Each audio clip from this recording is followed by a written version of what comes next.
Que l'enfant soit unique, ou deuxième, troisième, dixième au sein de sa famille, l'ordre d'arrivée va forcément impacter son schéma relationnel et corporel. Si certains prennent toute la place, d'autres vont devoir se faire tout petits. Il est important que chacun puisse s'exprimer, être entendu, valorisé et reconnu au sein de sa famille. mais pourquoi c'est si important du coup d'être reconnu à sa juste place ? Tout simplement parce que ça permet d'avoir une certaine harmonie dans la famille, qu'elle soit monoparentale, famille recomposée ou qu'il s'agisse d'une adoption. La place dans la famille joue un rôle important dans son rapport aux autres, au monde et à son environnement. Qu'est-ce qui se joue à l'arrivée de chaque enfant ? Eh bien, l'aîné transforme le couple conjugal en couple parental. À l'arrivée de chaque nouvel enfant, les places sont redistribuées. Les parents ont évolué. Et leur pratique éducative aussi. Qu'est-ce que ça veut dire que les places sont redistribuées ? Le deuxième enfant devient troisième. Non, pas du tout. Ça ne marche pas comme ça. L'aîné reste l'aîné, mais le deuxième qui était le dernier peut devenir celui du milieu parce qu'il y a un troisième qui arrive qui devient le dernier.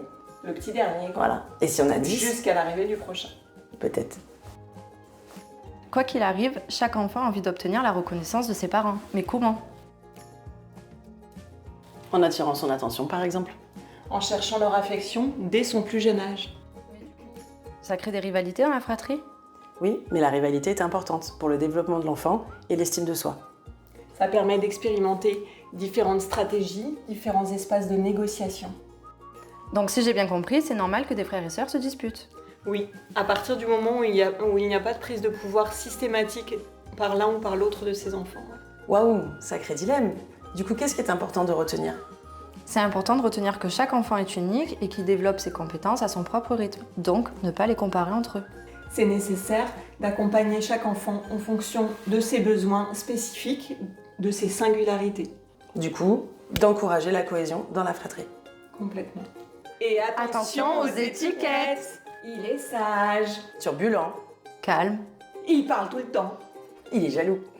Finalement, être parent, c'est une exploration de chaque instant. Oui, avec des moments plus faciles que d'autres. Mais l'important, c'est de faire de son mieux.